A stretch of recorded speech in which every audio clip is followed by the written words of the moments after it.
Francis Bacon es uno de los artistas más importantes del siglo XX, reviviendo el figurativismo, pero llevándolo hacia otra perspectiva. Sus obras asaltan una de las muestras más duras, abismales y profundas que podía desembocar la imagen, desplazando y exhibiendo una humanidad en el sentido más profundo entre la muerte, lo sensorial y el descubrimiento del yo. Francis Bacon, nacido en Dublín el 28 de octubre de 1909, contó una vida llena de tragedias y miserias, donde una de ellas era ser homosexual, sabiendo que en estos tiempos era tomado como una enfermedad y rareza. De igual forma, el rechazo de sus progenitoras, cosa que marcó la vida de Bacon, y sobre todo el caos del amor en su vida.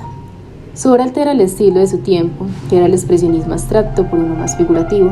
Sus figuras fueron encasilladas en el informalismo y surrealismo. Sin embargo, él mismo consideraba que sus pinturas estaban en una línea pictórica denominada post-picasiana, siguiendo abiertamente una línea que el mismo Picasso había dejado a medias. Recibe y toma referencias de diversos artistas y épocas diferentes. Por ejemplo, de Munch en el trazo, de Van Gogh en las tonalidades, así también de Goya y la angustia de los rostros y reafirmación de los cuerpos, reuniendo cada aspecto que aprende poco a poco en su vida, siendo su propio maestro en la búsqueda de su estilo. Francis Bacon denominaba La Mancha como un accidente, donde es el comienzo y el final de sus obras.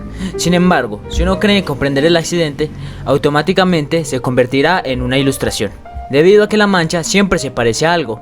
Aquí no se puede entender el accidente, donde si se concibe, influirá también en el modo en el cual se va a actuar.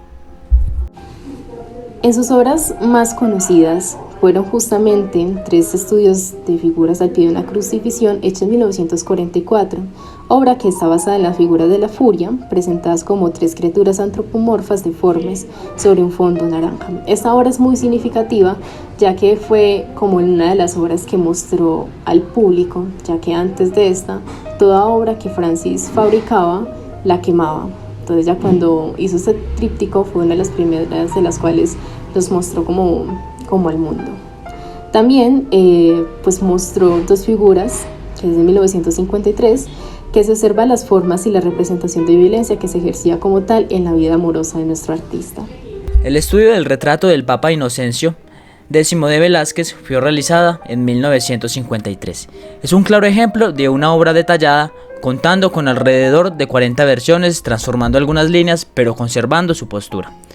Podemos observar una figura entre el primer plano y fusionándose con el fondo oscuro de diversos tonos, entre ellos el negro predominando, con grises de diversos tonos, algunos toques lila y pequeñas manchas de azul grisáceo, con líneas direccionadas de forma vertical.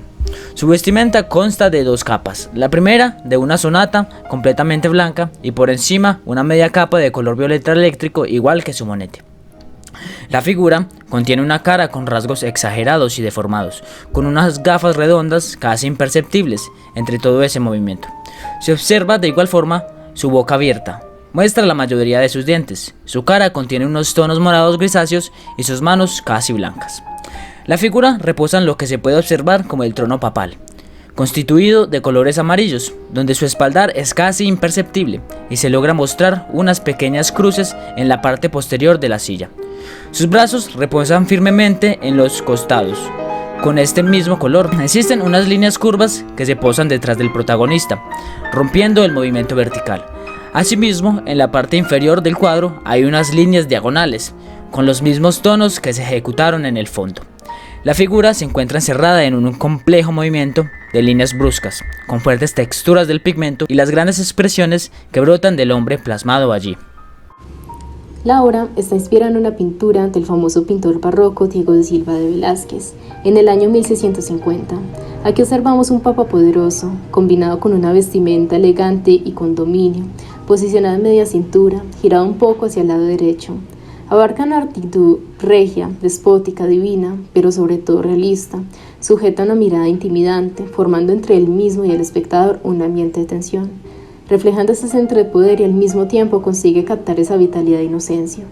Si tal vez somos curiosos, podemos ver cómo el cuadro original se desarrolla en el barroco, época por el cual Velázquez, para lo que era la iglesia, era un ejemplo vivo de un pintor de la contrarreforma, debido a que ilustraba bastante bien el objetivo y lenguaje que quería emitir la iglesia. Bacon, por el contrario, tenía un interés casi obsesivo por toda la obra de Velázquez. Se evidencia claramente las reinterpretaciones que alcanzó a hacer, entre ellas su serie titulada Screaming Puppies, muestra el retrato de Inocencio X, el cual es nuestro objeto de estudio, realizada en 1961. Francis decía que sus obras no se acercaban a la grandeza de Velázquez, por ende, los artistas nunca vio en persona la inmensidad de esta obra, solo trabajaba por medio de fotografías y reinterpretaciones. En la vista de Bacon es ver a Inocencio en el mismo ángulo, pero no con la misma fuerza y herraje que transmitía en su trono.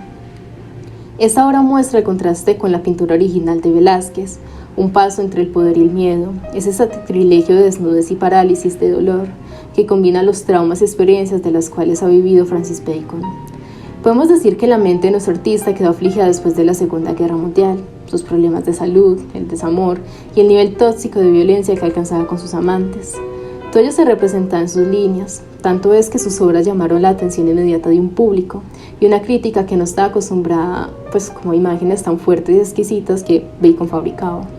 Él no eligió orientar su angustia, sus traumas hacia una abstracción matérica como sucedía en los pintores informalistas y la mayoría en general de su tiempo, sino que eligió la figura humana, la deformidad combinada con lo grotesco, un gesto brutal en el rostro de sus modelos con el propósito de encontrar, justamente, alguna profundidad de su yo enterrado. Esto era un contenido que para la época era muy pasado y muy abrupto, pero sin importar las opiniones externas, escogió las deformidades y distorsiones, con una variación de entre estilos, mostrando diversas conjugaciones del interior. Así, la pintura de Bacon abrió las heridas en la belleza, honrando el sentido iconográfico del cuerpo, para someterlo en una pesadilla pictórica sin precedentes en la pintura de Occidente. Papa Inocencio X nos ejemplifica la fuerza y coherencia de las reinterpretaciones que hizo, no solamente mostrando una buena admiración por Velázquez, sino que evoca una crítica hacia la educación católica que Bacon recibió en su niñez, desarrollando traumas y maltratos por parte de la religión. Hace algunas alegorías sobre la hipocresía y cinismo que conjuga el círculo vicioso de las pederastias de las altas esferas. Los abusos de la Iglesia era la principal denuncia que nuestro artista efectuaba, combinándolo con el propósito de Velázquez de su obra, que era retratar la cara pública, mientras concibe elegancia y porte para gestionar y hacer visible esa fuente de poder. Por el contrario, Bacon retrata de forma agresiva y sugestiva al Papa, mostrando sus defectos y sacrilegios, sin preocuparse tanto por su apariencia externa. Su obra unifica un sinfín de sentimientos que la mayoría de los espectadores pueden compartir: la ira, la vergüenza, la petrificación, pero sobre todo el dolor que reúne la pintura del retrato de Inocencio X. Es querer revelar ese yo en cada modelo, esa muestra sepultada, exhibiéndolo en una tonalidad de distorsión sin perder como tal su humanidad, recordando a diario su carácter corporal, su carnalidad y vivencia pura, volcándonos los problemas y traumas en líneas y movimientos que la pintura reúne hacia el alma. Inocencio es una simple representación del desconsuelo y venganza que Bacon quería mostrar a la sociedad, denunciando esa venta de ideas, creencias y verdades a base del discurso y la imagen, creando diversas necesidades, justificando sus actos, con ellos produciendo un bien monetario a base de las ideologías. Bacon se crió a base de ideas conservadoras y muy religiosas, cosa que desató un sinfín de abusos y traumas. Por ende, la opción del crucifijo y la muestra religiosa es el dilema en el cual se embarca la desnudez de los hechos humanos, a base de una reflexión más honesta, desgarradora y dolorosa. Se dice que la obra de Bacon no contiene alguna secuencia, sin embargo pienso que la mancha, la alteración del movimiento y las bocas completamente expresivas me transmiten un consuelo, desafío y sobre todo una historia a base del cuerpo humano, evidenciando su desastrosa vida amorosa y pruebas de sadomasoquismo que el mismo artista estaba acostumbrado. Su vida rondó alrededor de la muerte y la tragedia, igual que sus manchas. El estado de ánimo confluía allí, violentado e insultado tanto en su persona como en su entorno, donde el espacio de la pintura parece inmenso y sus pinceladas lo hacen ver diminuto, solo y encerrado en esos cubos de vidrio, haciendo alusión a su propio interior. Solo se reitera el peso del dolor. Esa silla del Papa es la base donde puede levantarse, las manos sujetas firmemente a los costados de la silla, nos remite a la idea de la dependencia y la poca probabilidad de soltar, de no dejar ir el pensamiento de lo frágil que somos y cómo la belleza de la muerte puede someternos y cubrirnos con su idea ilusoria de salvación, que nos superpone y nos convence de la facilidad